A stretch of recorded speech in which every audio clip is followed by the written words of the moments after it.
everybody. I'm Dr. Cindy Howard, and you are listening to the Positively Altered podcast.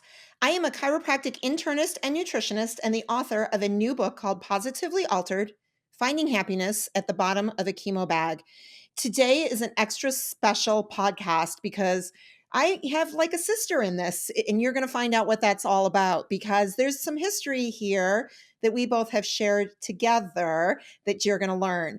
But here's how we're going to rope you in. She is the star, yes, I said the star, of a show called Crack Addicts. And no, it's not about drug rehab. So you're going to have to stay tuned in order to figure out and learn what the show is all about. If you haven't seen it, you're going to want to watch it as soon as we're done. So grab a quick, comfy spot to sit, a drink if you need it. We're going to be right back. Take a listen to our sponsors. They're super important to me. And I'm going to introduce you to our next guest.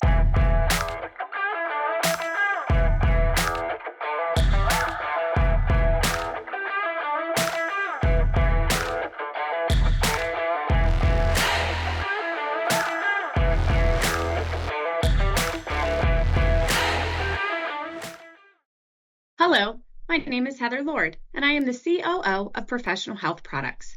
Cutting corners is an all too common practice in the dietary supplement industry. When my father founded Professional Health Products, he sourced the cleanest, most biologically active ingredients from around the globe. Today, that commitment remains, which is why the finest healthcare practitioners, like Dr. Cindy, have trusted us for more than 40 years. We oversee the entire process in our manufacturing facility, from sourcing and formulation to manufacturing and labeling. Today, we offer over 300 unique products that can be tailored to the nutritional and homeopathic needs of each individual. Most recently, we launched a proprietary genetic test, allowing our practitioners to get even more dialed in to their patients' health. To learn more about Professional Health Products, please talk to your practitioner or visit our website at phpltd.com. Today, your life is going to be altered. I'm Dr. Cindy. Welcome to Infinity. We have worked hard to create an electronic claims website that is simple and user-friendly. This is the public side. You can log into your personal web portal here. This is your dashboard. You can personalize it to your liking here. Our main focus has been to allow you to submit and edit claims as easy as possible. You will find our claims editor and claims processing is simple to use and straightforward. Our quick action bar is where you can find your most important information. Most of these icons will take you directly to the claims the number represents. You can easily view if you have any messages in your inbox of any unread alerts by looking for these blue numbers. To view the rest of our training videos to get the most of your Infinity experience, click this icon. We hope you find this web portal simple and easy to use. Thanks for letting us serve you.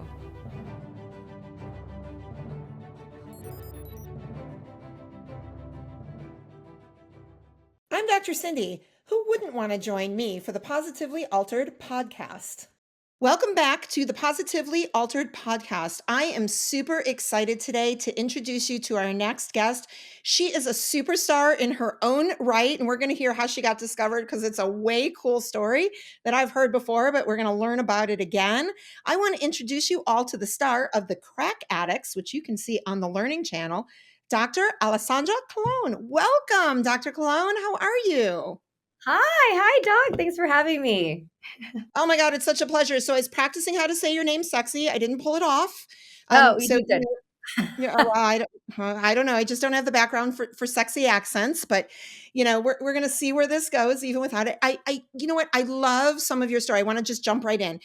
You shared with me how you got discovered, right? We hear these stories of people getting discovered all the time. And as crazy as this is, it was TikTok, right? That got you there? It was TikTok. It sounds silly. No one actually, well, at least I didn't. I never had this like, oh yeah, I'm going to be a superstar. I'm going to have a TV show. It was never even in the cars or the future for me. And all it took was one of the most ridiculous TikTok videos that set me into stardom. Well, I call myself an F-list celebrity, guys. Real cool. It set me into stardom about two weeks after it had premiered. So just 2 weeks, it goes viral. How many people watched this TikTok video? I went on TikTok like I always do, thinking nothing of it, and I decided to do a rerun or redo of Doctor Remix and on period cramps. And within 24 hours, it hit 17 million views. And I still didn't think anything of it. I was like, oh, really cool. I got 17 million views. Awesome, you know? And then That's 2 weeks later, I got an email in the mail from, I believe it was Warner Brothers, and asking me to be the first ever chiropractor to have a televised series. And what do you think I did? you I threw it deleted away, it. right? You didn't even think it was real. No, because this is ridiculous. It wasn't I was trying to, I'm like, "Oh, delete, spam, trash." And that was it. I didn't think anything of it. And then 2 weeks after that, they reached back out like, "Hello, we were really serious about that. We're from TLC. We're real people, and we'd love to engage with you." And I was like, "Oh." It's like, maybe I should reach back out." That's not really how it Right, I happened. mean, they didn't ask you for any bank information in the email, right? So there was a chance it was legit. Right, here's $10,000. Kidding. No, no, that was not how it was, and I was a little bit skeptical, I'll be honest, so I made sure to call some friends of mine around Miami and ask if they could check out who the executive producers were and stuff and kind of, snoop around to make sure I wasn't getting involved in anything crazy, but I wasn't, lo and behold. Okay, so I have to ask you sort of the ridiculous question because I went on TikTok now because, everybody's doing it. It's the cool thing to do. And my very first video was my kids punking me. I mean, like truly. And it was fun, right? I loved it. I'm like, I'm gonna get like 10 people to like this. And I think I got 8. So what how do you get 7? Like, where did those numbers come from, do you think, that all of a sudden people just fell in love with you? It's so cool. I like to think that some of it was just, original in the sense that I like to think that maybe it was my energy that came through that camera, and maybe that's what landed me the deal. But there's also the part of it you can't deny. There's algorithms and TikToks and trends, but the truth to that too is even with TikToks and trends and algorithms, no matter how much you put it in front of somebody, it's a cutthroat game. It's like you're just going to put a video up there, and all of a sudden you're going to instantly become a superstar. So I guess maybe some was even just divine timing. Right. No, for sure. There's absolutely right. It just works the way it was supposed to work. And even though that wasn't what you put in the universe, you got it anyway, which is I mean, I think it's I'm here for it. fabulous. So people think about, there's always these stories, right? You see the superstar and then you hear but it took me 40 years to get here, or this was the hard work. What surprised you the most about the process to go from, okay, TikTok superstar to now really this commitment to do this regular, right, show that's a lot of work. It's not all fun, right? All the time. I think in order to answer that appropriately, you have to understand kind of where it all came from. I'm just this girl in Palm Beach Gardens, Florida, doing TikToks like anybody else, not thinking of anything that I'm doing, not any idea of the fruition that would come to play. But when the show came, of course, my initial reaction is this excitement. I want to be on the show. And by the way, I didn't tell anybody this. I was 8. There was a whole year period we went back and forth talking about whether or not we were actually going to do this. I wasn't even quite sure that TLC themselves really knew what chiropractic was, but that's a story for another time. And I'm 8.5 months pregnant. We've gone a year over pilot series. If we're even to play this, and they call me and they're like, "Are you ready?" I said, "Yeah." They said, "Are you ready to be the first ever chiropractor to have a show?" Guys, I'm about to burst with a baby. I'm literally like massively pregnant. And I'm like, "Well, I'm going to have a baby like in the next 2 weeks." And they're like, "Well, we need to get to filming this by like January." And I was like, "That's 6 weeks." But what am I gonna say? I'm also up against I'm like, "Well, this is a lifetime opportunity. I gotta run with it. I'm gonna have a 6-week-old baby. I'm gonna be a mother for the first time." I know nothing about filming, although I do have a theater arts background, so I think that was somewhat helpful. But when you're in the thick of filming, my God, was it the craziest time of my life, particularly nursing, having a baby. It was long hours, 5 a.m., 10 p.m., nonstop, cameras rolling. Most of it was, I would say 95% of it was authentic. But then when it happens, no one can prepare you for how it catapults your universe and how it changes everything in your world. And I mean, literally, from your work, your patients, the phone lines, your family life. It was the craziest, just uproar in my life, which I'm grateful for. But there were also hardships in that too, Mhm. if I'm being Right. honest. It's not all as glamorous as everybody thinks it is, right? Yeah. And you just opened up a brand new practice really like amidst all of this work too, correct? Well, that's what catapulted it. I was in a partnership with someone, and him and I didn't necessarily see eye to eye, and that's fine. I always leave with the utmost respect in my situations, but this was a time in my life to either say, I'm going to catapult and bring this with me, or I'm going to start over again. So I actually, the show premiered about 6 months after airing. I quit my career after 11 years at the height of my career. I gave up every salary I had. I went home to my husband. I said, I'm going to start my own practice again. And he was like, what? I was like, yeah, I need like all of our money, all of our savings. We need to start over. There are 17,000 patients in the waiting line to see me. I got to open doors.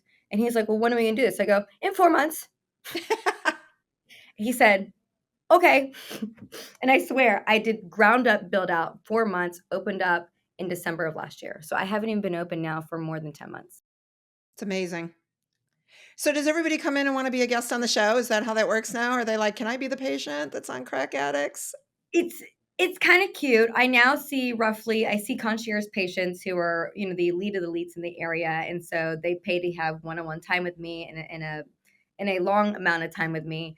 I have patients from all over the world, Brazil, Canada, London, Venezuela. I have people come and stay for months at a time for treatment plans.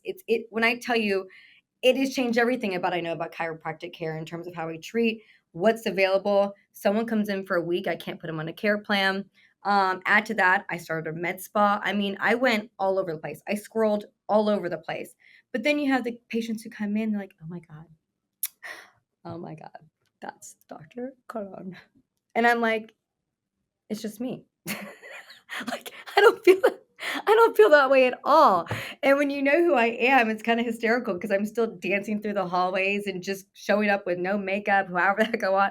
I just don't find it to be any sort of like level up. I'm just who I am, and I love that. So it's cute when they come in with admiration for me, but I'm mostly here to treat patients and do what I love. It's great. That humble that you keep, right, along with this is what continues to make you an excellent practitioner and an excellent human through just a really fun journey, right, that a lot of us don't get to walk through. Who came up with the name Crack Addicts? Was that your idea or was that TLC? Girl, we know that was not my idea, okay? You know that was not my idea. When they came up, we went back and forth on what we were gonna call the show, and I was like, "Oh my god, we cannot name it Crack Addicts." When I tell you, it was 3 days before, and I was like, "I'm gonna get annihilated in the chiropractic community for this." Like, there is no way I'm gonna go on and do a show about, putting needles in my arms and whatever. That's what I thought. I'm sorry. I thought it was about drug addicts, not cracking backs. And I'm like, I'm gonna go. No, I'm going to hell, guys. I'm literally going to hell for this one. And I went back and forth, argued, and long story short, they said, Dr. Klum, we've done the pilot, we've done the reels. It's going to be sensational. You do what you do. Just be you. Let us do what we do. We know production, and our job is to get people to watch. And they're right, because it's good news, bad news. It's controversial or not, people will watch, right? So, in the sense, they didn't know what they were doing. So I just had to let go and right into it. Yeah, it's amazing. I love patients will go in and go, "Can you crack me?" And then I'm like, I take the deep breath and I'm like, in my head, right, let's re-educate what crack means. We don't crack anything because then you wind up in the hospital if I crack a bone, right? And we go through the whole education of the adjustment and the cavitation and what it all means. But I do think it's great press, right? They did do a great job to draw people in. And I think it's been amazing for our profession because it is that good press, bad press, but really it's been good press of we're educating people in this space who are unfamiliar with the type of practices that we all have that can get people truly well. It's been fabulous. You bring up such a good point. So I went to one of my speaking engagements. I literally just got off tour, speaking all over the place. And I get off, I'm not going to say who or where, but I get off the stage and everyone's coming to take cameras and pictures of me. And this one guy comes up to me and he goes, I have to tell you, I thoroughly disagree with the name of the show and what you are doing.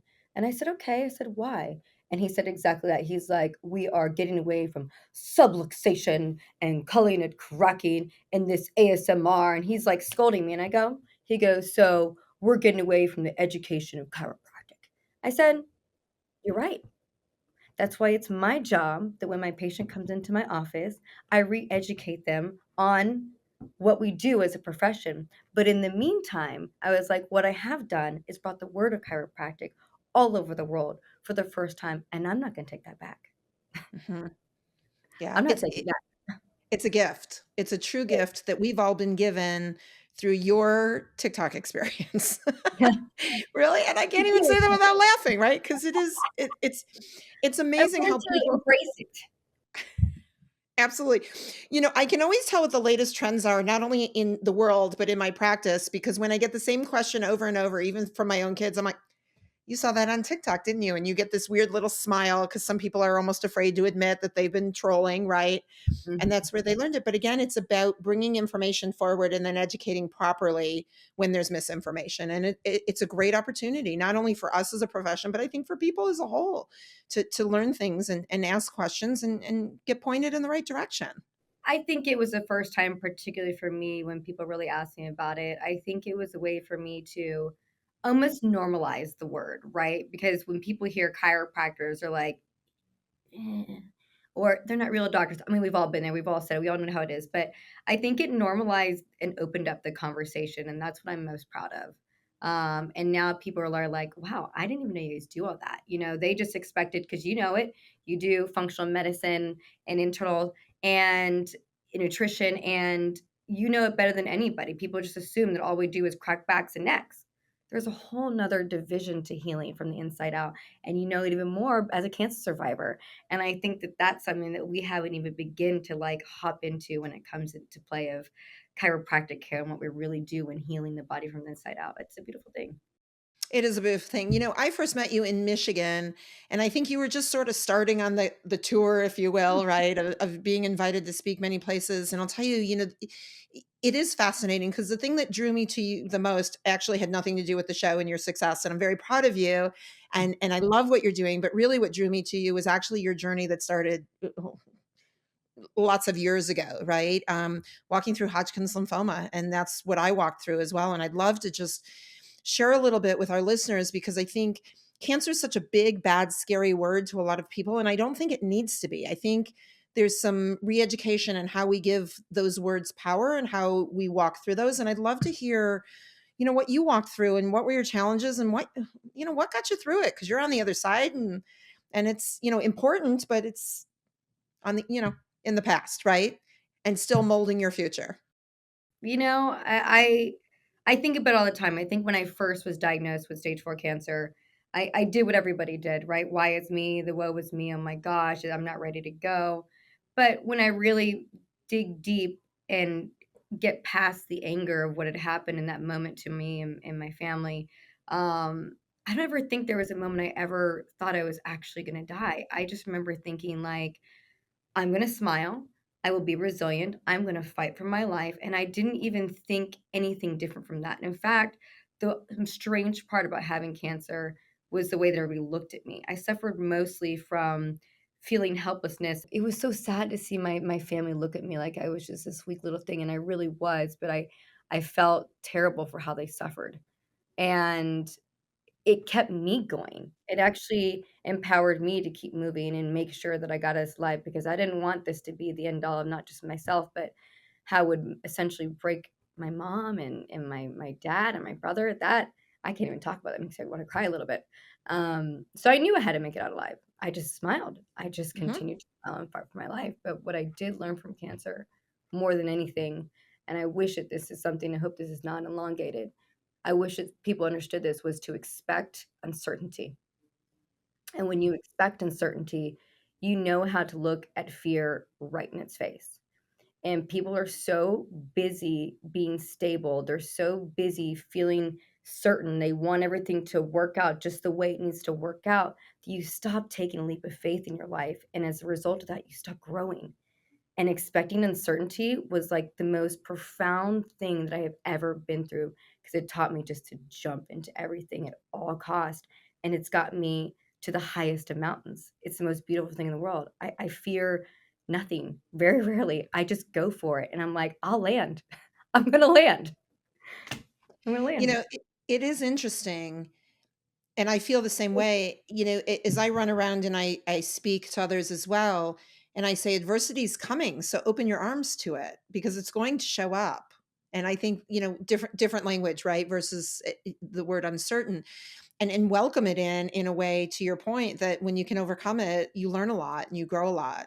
And there's no way to avoid, I mean, I don't know how to spend decades on this earth without facing something and multiple things that are crappy. But isn't that always the case? Like, we always get in our own head about, I don't know if I can do it. Oh my God, this is it. I don't know if money's coming in, income's this. Should I have another baby? Whatever it might be. And all of a sudden we get through it and we forget about all of it. And we don't take time to look in the mirror and say, wow, I did that. I did that. Like, if I can do that, then that recipe must work. And let me just repeat that action. Why don't we do that more often? Why don't we lean into things? I think that that's something that people really forget, especially because everything feels like it's just now. It has to be now.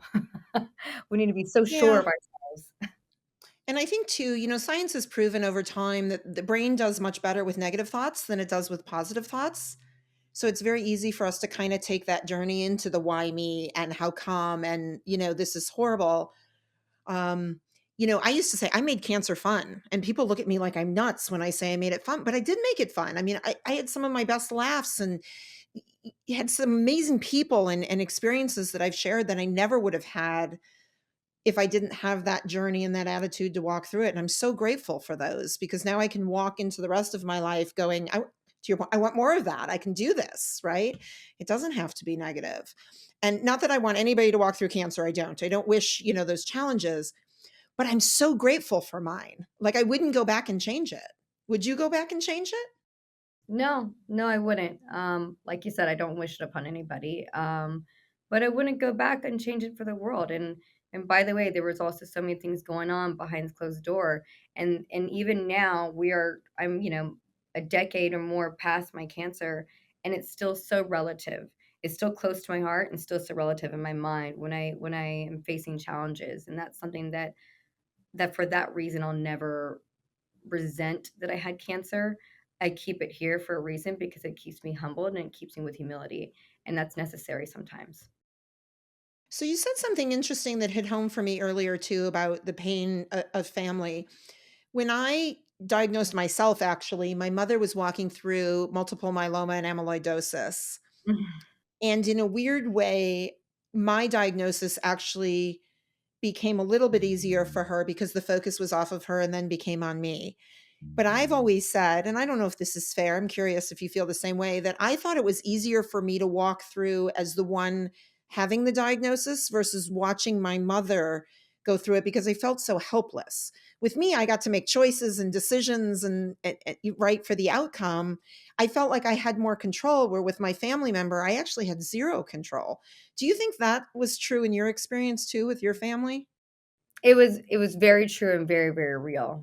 My mom particularly, it's her daughter, all she wants, and I can't imagine being a mother. I mean, I'm a mom, and if anything happened to my son, I can't imagine my kid having cancer. So I would never want to be in her shoes. But at one point, I actually do remember looking at my mom, and what's a mom's reaction do? Control everything. If you control everything, everything's going to be okay, right? But it wasn't okay, and nothing was in her control. And I remember looking at my mom and said, "Mom, if we're going to do this," I was like, "I just want to live my life because I'm either going to die or not. And if I'm going to die, I'm going to die smiling."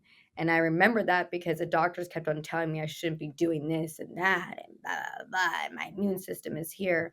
And I wanted to go to a John Legend concert. And if I went and I had a mask on my wig, I was being compromised and end up in the ICU. And I said, "Mom, I don't care." I was like, "I want to go to the concert. I want to enjoy my life. I want to smile. I don't care what that looks like." And she just looked at me and she goes, "Okay, okay, baby." And we went to John Legend, had a great time, wore my wig.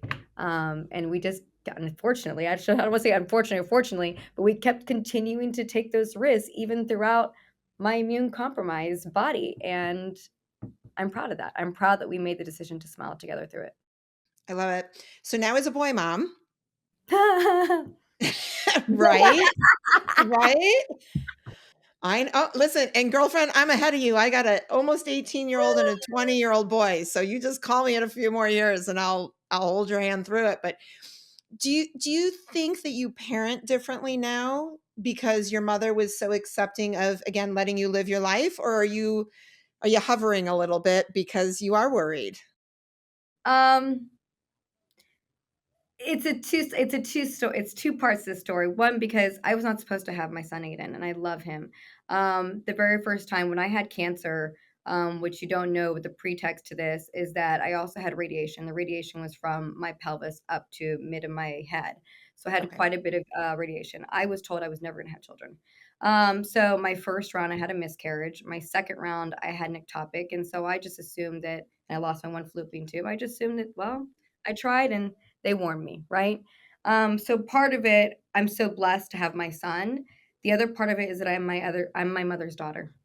I'm my mother's daughter.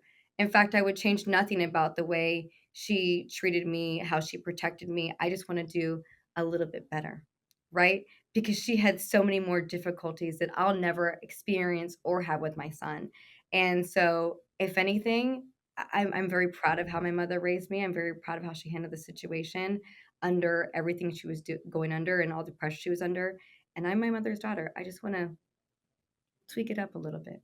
Mhm. Right. We We all I know. think I think we all do. Yeah, I think we all do. Yeah, it's cool to have learned those lessons and then still improve upon them, right? And value the gift that she gave you, and Yes. now moving forward. It's interesting. I'd love your opinion. There's something in medicine that actually really bothers me, especially in that cancer realm, and it's exactly what you were told, that you would never have children. I really have an issue with doctors that tell people with an absolute that they can or they cannot do something, because we've seen stories like this, right? Where you defy the odds or you do something opposite of what they do. How did that make you feel when they told you you can't do something? And then as it turns out, guess what? They were actually really wrong. Well, I'm gonna say it, but fuck them. Sorry. I love it. I'm gonna say it. I mean, first they tell me I wasn't gonna run well because the cancer was in my lungs and I had to have pulmonary function tests. So you know what I did? I turned around and ran a 26.2-mile marathon with my mom. So, here you go. Take that. Is it in the back of my head and does it subconsciously affect me? Sure, because I go into it with the notion that there could be an issue or things would turn into turmoil, and so there's a level of anxiety associated with that message that and you're compartmentalizing for a series of years, but it's not going to stop me. It's not going to stop me. I'm going to keep trying just like I did. I had a miscarriage. I kept trying. I had an ectopic pregnancy, lost a tube. I kept trying. I was destined to be a mom in my heart of heart, and because I leaned into my faith, I knew I was gonna have a baby, and I wasn't gonna quit. I That's all it love is. it. So, screw And them. and everybody out there needs to take a little bit of that, right, in an advice standpoint. Just because somebody tells you you can't doesn't mean you can't, right? It's Might be an it's opinion. truly up to you to change the course of your life and how you wanna live it. It is nobody else's life. No matter what they do, no matter what's presented to you, you change the course of your life. It might not be the way that you thought it was gonna be, but I promise you all the things you asked for, all the things you want, they all come to fruition. Maybe not at the time, but they come. They do come. Just ask for them, put in the universe, and let go. Oh my gosh, I'm so with you. Talk to me about the term aggressive happiness. What does that mean? Ah, that is the moral of my story. Um, I grew up in a very, very, very difficult home. I never had good fortune. I never had ease. And then right when I thought I would have ease, I moved to the United States of America from Saudi Arabia. Within 10 months of arriving to the States, I was diagnosed with stage 4 cancer. It seemed like my whole life was this like, I don't know, like this, hey, keep going over and over word of just a shadow of doom on me. And I couldn't understand why this was a life God had given me. And then I got into a car accident after that. That car accident almost cost my life. I was on disability for 8 months. A lot of people don't know the depths of darkness, attempted suicide. I went through hell and back. And I had two options in every single one of those situations. It was either let it beat me down or smile, be so aggressively happy that nothing could take me down, that nothing can break my willpower. And that's what it came down to. It was buck up, put a smile on. And I'm not saying it didn't affect me, that you shouldn't minimize the pains you're going through, but to put your chest high, to recognize that everything comes from here, that no one's in control of that, no matter how dark it gets in your darkest hour. That is the greatest piece of strength that I've ever been given. And I've chosen to be aggressively happy through my entire life. And I still do. I still do. And I think about that. And when I can't reel myself back in and I start thinking about the negative crap in my life, I go back to, all right, how can we be aggressively positive today? What is the outcome? What are some affirmations? What are some things you can say to get you out of this cloud today? And I know some people would say that that's unrealistic, and they might be right. It's a practice. It's a choice to be happy. It's a choice to take yourself out of that and be happy. It's a choice. And it I makes commend you for that journey. I get that a lot too, where people are like, how are you up all the time? How are you so positive? It's got to be phony. And I'm like, it's not phony. And I have moments, right, that suck and the poor me, right? But they're moments. They're not lifetimes, right? And you take that moment, and to your point, you dig deep and you find that spot or that one phrase or the one human or whatever it is that you need to surround yourself with, right? To get you back to that aggressive happiness, Mhm. so that you can diminish the negative into making it a positive. And I'm with you. And I think it's great that you show the vulnerability that it isn't always happy 100% of the time. That can't be, right? It's it's impossible, but because I don't want to act like it's because that would be unhuman, right? We all feel things, right? But I do have the things that I know ground me, and it's a practice. And like you said, when I get in those moments, I know how to shift my mind. A practice of that mindset. Say, okay, I need to go talk to my best friend today. I need to write today. You know what? Just go to yoga, girl. Breathe. Drink some more water. Like I know myself well to say, okay. Or you know what? Take the damn day off. That's okay too. Sulk, cry like a little bitch, and get over it. We got this. Whatever doing, that's fine Just call too. in sick, right? Call in sick Having and the take a day mental health day. today. Absolutely. Now, you also talk about having a zero tolerance for negativity. So, what do you do with people that are around you that are, walking down that self pity path? Do you expel those people, or do you educate them? Like, how do you deal with negativity that is around us in this world? Is this in the workplace or in my life? You can pick. You know what? Pick whatever you want to talk about. In my mom had a saying: "Tell you who you hang out with, and I'll tell you who you are." And in my office, I have developed a culture. And people come to me because of that culture. It's a Mhm. total vibe in my office, right? And if you don't like it, I'm not gonna lie, there's a front door. That's okay. I don't need to be the doctor for you. It's a vibe, it's a culture. I want everybody in my practice to come here knowing what to expect, that we're energetic, we're happy, we're loving everybody. It's part of the healing process, aside from just the chiropractic care. It's like a place you want to be, right? In my life, no room for bullshit. Zero room for bullshit. I don't surround myself with fake friends. I don't surround myself with fake people. I don't care. Friends, family, nobody. I have no room for bullshit. I'm in a point in my life where the bandwidth is this big. And anything that exceeds that bandwidth, and I don't have to be rude about it, you're just not for me. That's Mhm. okay. You're Right. just not for me. And I've learned to determine who is and who isn't. You walk into a room and you read it, you're like, oh, that's just not my energy. I say no to that, right? And if it's a person that's negative, I just slowly kind of just like crawl away like a little cheetah. And like by the time they realize it, I'm just like gone. And Nobody has to know sometimes how it happened, right? It just yeah, happens. and sometimes it's family. I've had to distance myself from family, and that's a really, really tough one because they have expectations of you and how you're gonna react to it. But the truth is, if you give it power, it gets power. If you don't give it power, it doesn't get any power. And they learn to tiptoe, your friends, everybody learns to tiptoe around you. So Mhm. promote what you want, demand what you want. You want respect, give respect. You want kindness, give kindness. You want love, give love. It's a pretty simple recipe. It is. It is. We just need to practice it more. One Mhm. other thing that I think is really important is giving back, right? Like, no matter what our level of success is in life, I think it's so important to take some time and realize that we also have gifts that we can share with other people. And one of the things I know you've done is you've traveled other places to help treat patients maybe that wouldn't have access, right, in this country. Share a little bit about that experience and what brought you joy in doing that. You're gonna laugh. It started because I was never actually gonna be a chiropractor. I was gonna be a medical doctor. And I had to write my college essay. And my mom made me watch this movie, Patch Adams. I don't know if you've seen this movie. And it's about a doctor who was extremely brilliant, never had to study for his boards, so the doctors all thought he was cheating. But the funny part about him is all he did was spend time in these cancer wards healing people and with laughter and energy, and they weren't even his patients to treat, and strangers on the street. And he would give back on these freedom clinics and these freedom rides, treating people from all over. It's a phenomenal movie. I haven't seen it, but it inspired me.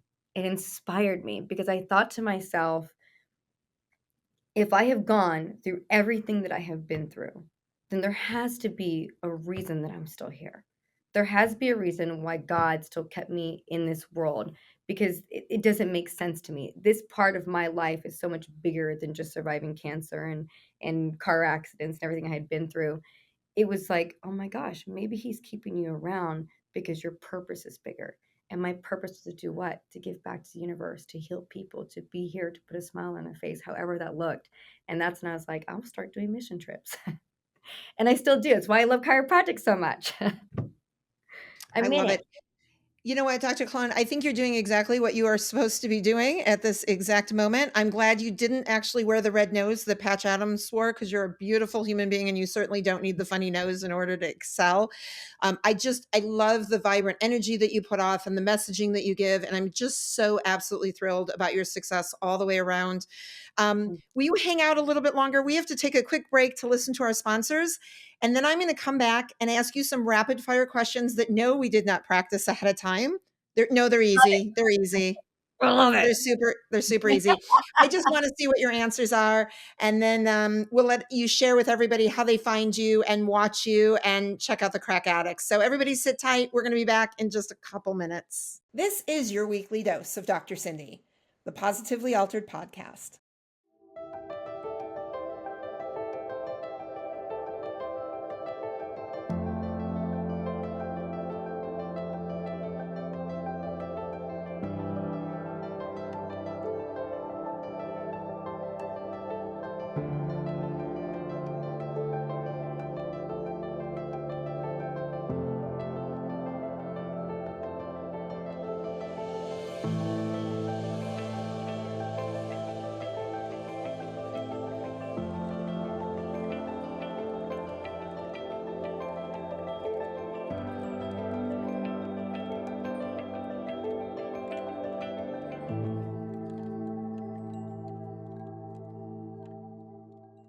Stop. Hit that follow button now and spread the love with Positively Altered. Welcome back, everybody. We are with my guest, Dr. Alessandra Colón from the Crack Addicts. Yes, you heard that correct. It is not a drug show, but it is a show about chiropractic and how she is absolutely changing the world. So if you haven't seen it, you got to check it out on the Learning Channel. But I want to learn a little bit more about her in a way that we didn't previously discuss. So you ready? We're going to do some rapid fire questions that I love to ask and see what your answers are. I'm ready. All right, here we go. Super simple. If you could make snow any color except the color white, what color would you make it? Black. Why? I don't know. It's came in my mouth. Oh, okay. Hey, it's as good a reason as any, I suppose, you know? My guest previously said yellow, and I thought, but nobody wants to see yellow snow, so I'm in with the black. Actually, I like the black. I'm going to take that. All right, good answer. Shade Like that. instead of color. Love it. Love it. No, it's perfect. And again, just that's what you thought. That's what it is. Snow is now going to be black. All right. Number 2. People always ask the famous person that you want to have lunch with, whether they're dead or alive. I actually could care less who you had lunch with. I want to know what the meal is that you're going to eat at that lunch. Oh, tacos. Really?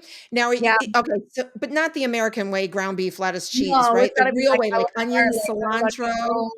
cilantro. It needs to be like some street taco. Yeah, some cheese sauce. That's my thing. I'm with you. So do you have a favorite taco place? I do. Can you Tacos share? It's right across the street. It's so freaking good. What's the name of it? Tacos al Carbon. Tacos Al Cabon. Okay. All right. So big shout out to them. So, all right, good. So visit and check that out. And maybe you'll see Dr. Colón having lunch. Do you sneak over there for lunch during the day? All the time. Yeah. All the time. That's my Okay. go-to especially when I don't feel like cooking. Perfect. What do you like to cook? Well, by nature, my husband loves me because I'm Puerto Rican, so I have to make rice and beans. Like that's why he married me. Um, At least you know the why. I do know why. He made it very clear, literally on our third date. He's like, "If this is good, I'm going to marry you," and he did. Um, but I like to cook everything. This weekend we did a braised short rib lasagna. They were sensational. I just like cooking. It's where I just feel like I get time to slow down and enjoy my family, and it's a tradition. I don't have a lot of family around here, so everybody comes over on Sundays, and I'm usually prepping for like 8 to 12 people on any given Sunday. Nice. Nice. I love it. All right. If you could be an Olympic athlete and win a gold medal in any sport, what sport would you pick? Tennis. Why? Serena Williams is a badass, and I really love tennis. Okay. Man, she's got these down. All right. I love it. If you had to pick a drink that was sweet, sour, or strong, what would you pick? Ah, citrus. Is that sour? Citrus. I think that's probably going to have to fall into Sour? sour. Like, I would Yeah. like a Paloma with, like, grapefruit or, like, lime, like a margarita. I can't do sweet. I'll, like, have a headache for, like, a week. I'm too old. Okay. Sour it is. But see, that goes with your theme. So margarita and street tacos. I see where we're going. So, like, if I was going to ask you what type of music you would listen to given any choice, is it like mariachi or is there a different choice? John Legend, R&B, and then Still goes maybe a with Motown. Like, I love old, like, Motown, like Aretha Franklin, like, that's my thing. I think John and I know, Aretha would approve the yummy. street tacos. I do. I think they would. John and Aretha, if you're listening, is Aretha, oh my God, isn't that terrible? Is Aretha even still alive? Okay, she died. So if the spirit of Aretha can give me a Yeah. sign later today that tacos are acceptable, I would really appreciate that. All right. Might not be able to differentiate between my mother and Aretha communicating with me, but if there's a taco in my future later today, I'll know that it was approved. Hilarious. This is so fun. We could go for hours on this, by the way. Well, I can keep asking more questions. All right, one You more. If you could be a professional actor, dancer, or singer, what would you be and what would you star in? professional singer, Broadway, Which show? any one of them. Oh, Just come Broadway on. You've got good. to have a Or I could, favorite. like, put on the costumes and, like, I would love that. And dance. I think because Broadway's all of them to me, All you right. Well, know? I will be your backup dancer because I can't sing. Like, I would clear out that theater in about 8 seconds. I'm so bad. But being that my background is dancing, I could be your backup dancer, and I'll tell you what, I would be your backup to anything because I love your energy, I love your story, I love where you're taking your life. I can't wait to see what you're doing next. Is there something next we need to know about, or are you just enjoying the moment for right now?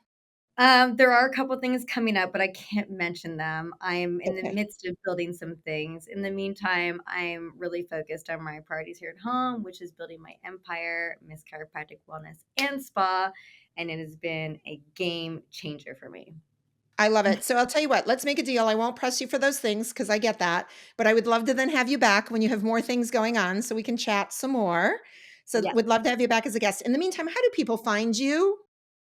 You can follow me on TikTok, Instagram, Facebook, YouTube, Miss Chiropractic. I just opened up my med spa, so you can also find me at MC Wellness and Spa. Stay tuned. There's some big things coming. I love it. All right, last question. What was your favorite thing about doing the podcast today? That's too difficult. No, it's not. It's definitely the fire part, the little shout and fire thing. Like I'm built for that. I love that. That was fun. All right, so I'll tell you what, next time you come back, we won't talk about anything else. I'm just going to rapid fire you questions. We'll do like 45 minutes of that and we'll just entertain people. How's that sound? Because I like the entertaining. I like talking about myself. I, I love it. My favorite thing about doing the podcast today was just your raw honesty and your energy, and just the fact that watching you lead through all of the success still with a humble attitude is just really, truly inspiring. And I thank you for sharing your gift today on the Positively Altered podcast. For those of you listening, if you want to learn more, please follow me at drsindyspeaks.com. You can find the book Positively Altered, Finding Happiness at the Bottom of a Chemo Bag, anywhere books are sold. And please make sure you like and follow and tune in for all of our podcast episodes. I hope today left you positively altered.